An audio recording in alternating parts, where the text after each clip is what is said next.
So content operations and how we think of it, well, it stems from the roots of marketing operations. And in fact, in many ways, the business case for functions like content marketing or content strategy are being made because of the roots of marketing automation. When we look at today's financial analysis of marketing operations, the cost of content is probably the most expensive line item that there is.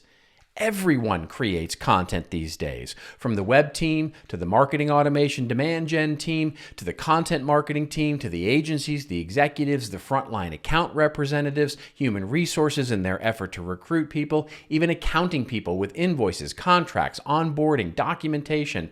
In fact, it's probably easier to count all the people who don't create some kind of digital communication. In other words, everybody creates content. But it's probably the one line item in marketing that isn't counted as part of our financial analysis. In fact, it simply just gets lumped into other buckets. But is that even possible? I mean, some might say content is a meaningless word. They might argue that trying to create a content strategy or content operation is kind of like trying to create a word strategy or a word operation. There's just no way to get your arms around it these days, much less put a strategic operation behind it. The difference, of course, is that in the old days of marketing operations, the overarching challenge was what we want to say. There were only a few places, namely radio, television, and print, that we could say it. And it was a one-way street. We were trying to figure out what to say on these channels and on these marketing operations, and all they were trying to figure out was where all these people were collected. Well, now, the primary concern of content operations is both what we want to say and, quite frankly, where we want to say it at scale.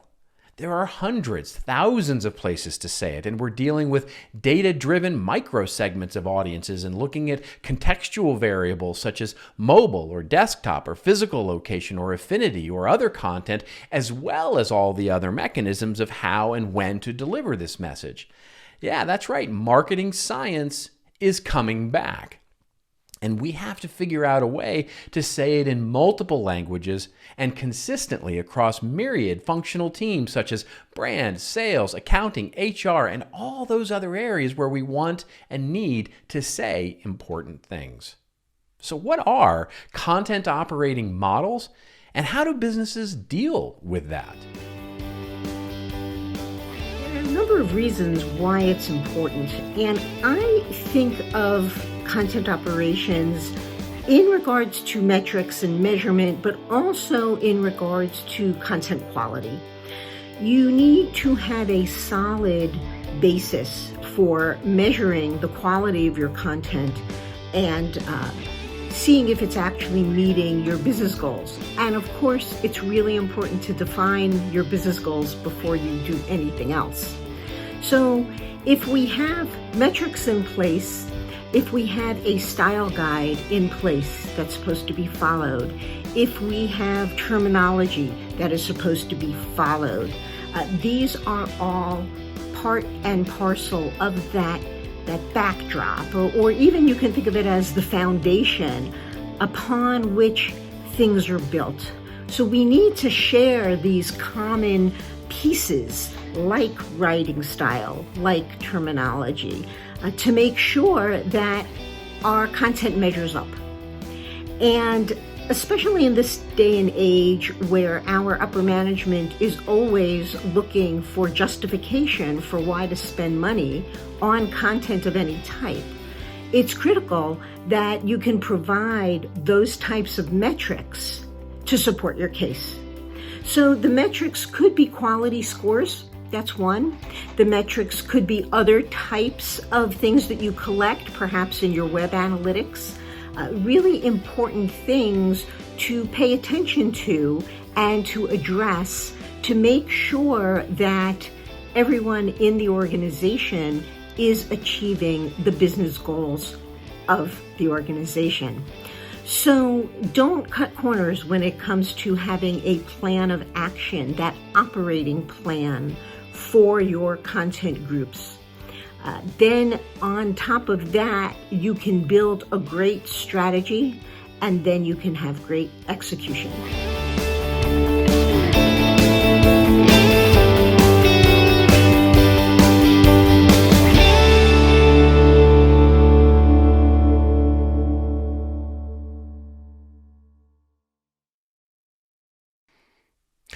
I love what Val said there, and she's got an amazing new book on content personalization that you definitely need to check out.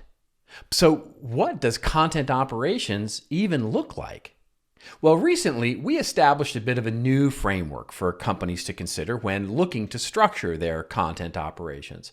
Much like marketing operations looked at finance, research, workflow, and resource management, we also looked at the distinct functions that content operations would solve that might have some overlap to marketing operations, but quite frankly would solve the unique needs of creating, managing, organizing, and activating all of those different content in the business.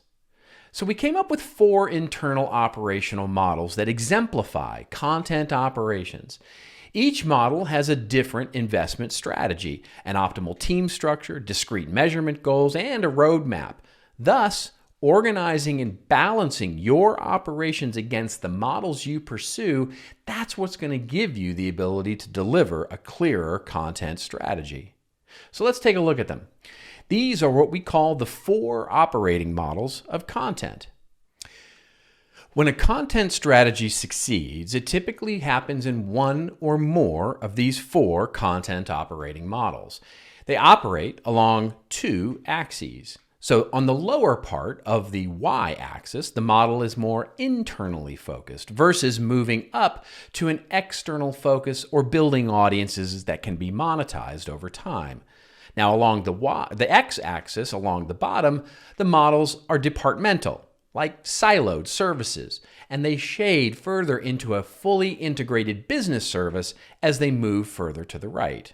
So to be clear, this model, these 4 quadrants, are not meant to imply maturity or value. Each model, each quadrant has a unique value to provide to the business. And each has its roles, responsibilities, output, integration structure, measurement goals, etc.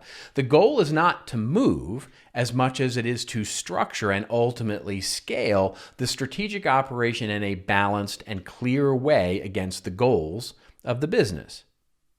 So for the purpose of this show, the quick and easy way to explain and distinguish the models is to look at the output. So, first, we have what we call the player content model. In the lower left quadrant, the player model is certainly the most common. Often here we've got 2 or 3 people, although it can be many more, that are tasked with fulfilling the needs of the business by creating, producing, and merchandising content into the business.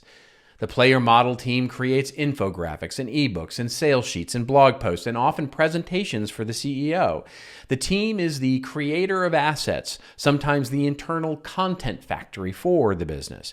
As an example of this model, you might read how software company Symantec evolved from a player campaign-focused business model where they were producing lots and lots and lots of assets into more of a product center of excellence model managing distinct publications.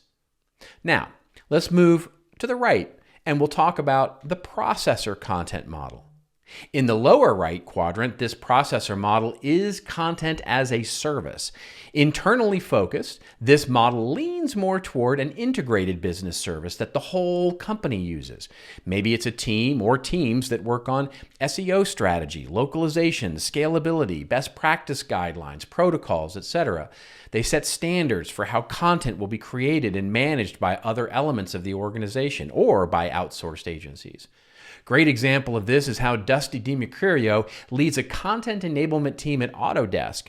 As he said when I asked him about this. So what is content operations?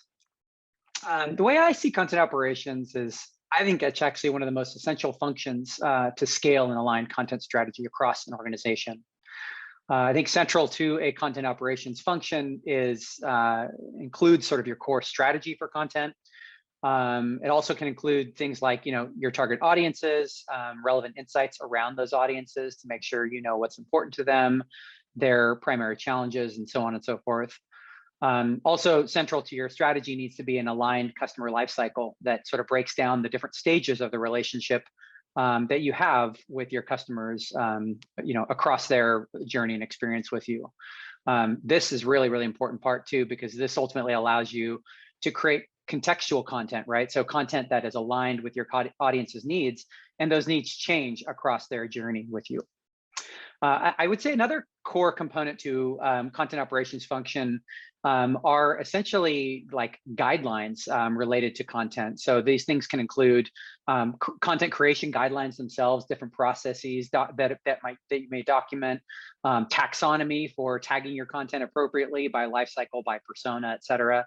And can also include things like who's responsible for what. So defining sort of roles and responsibilities for content creators really where appropriate across your business.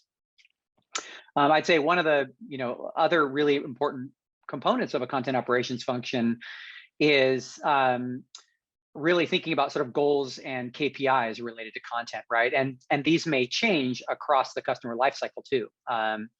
So for example, measuring, top of funnel, sort of like thought leadership content to build your brand, for example, is going to require a very different set of measures in place to understand whether you're achieving your goals or not, versus content that's closer to driving direct conversion, right? That'll have a different set of metrics associated with them. So so I guess in short, I think content operations is really an essential function for scaling content and scaling a content strategy really across any size organization, large or small.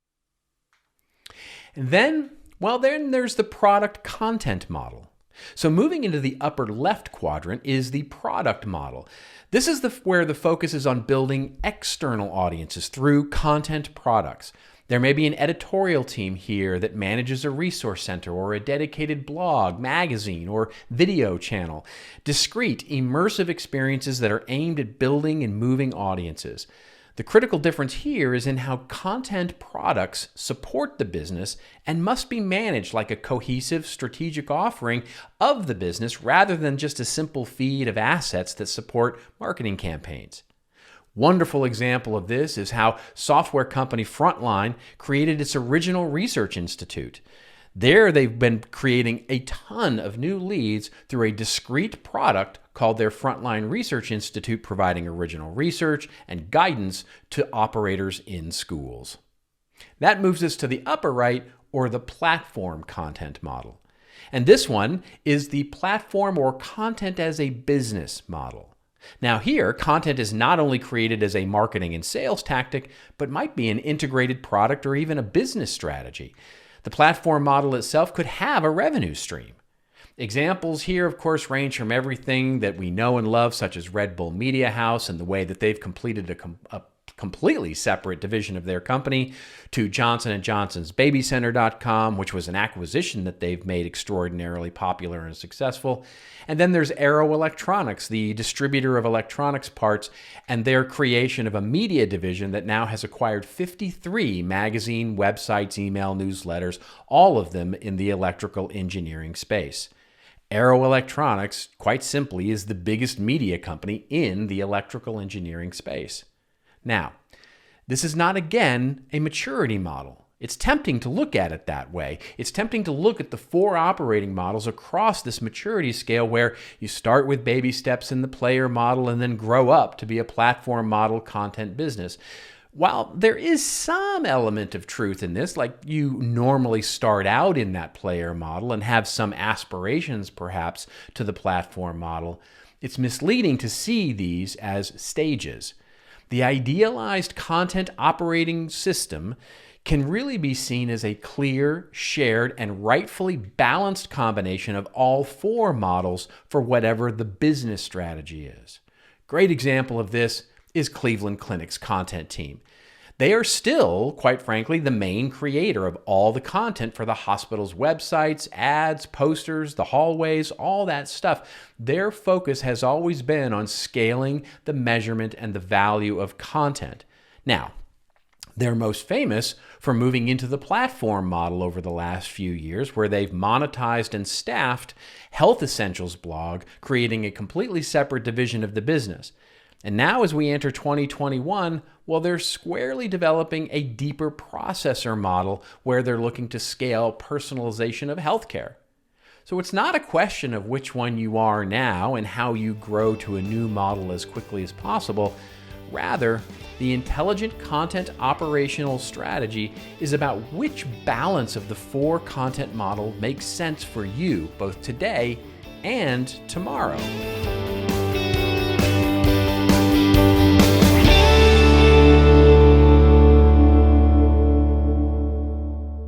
And well, that's what we're after, isn't it? When it comes to content and marketing, we really want to feel like this: creative, free, ready to play and offer new things to the world. But we want to operate like this too: scalable, measurable, efficient, and able to deliver what the business needs. You see, with the right content operating model in place, content operations, you can scale and measure enterprise content. As you might expect, we see the future of strategic content marketing as a scalable, measurable business strategy. As we move through 2021 and beyond, we can already see this trend accelerating. It is the strategic use of content that will not only build audiences and drive the creation and retention of customers, but can ultimately do so at a profit for the business.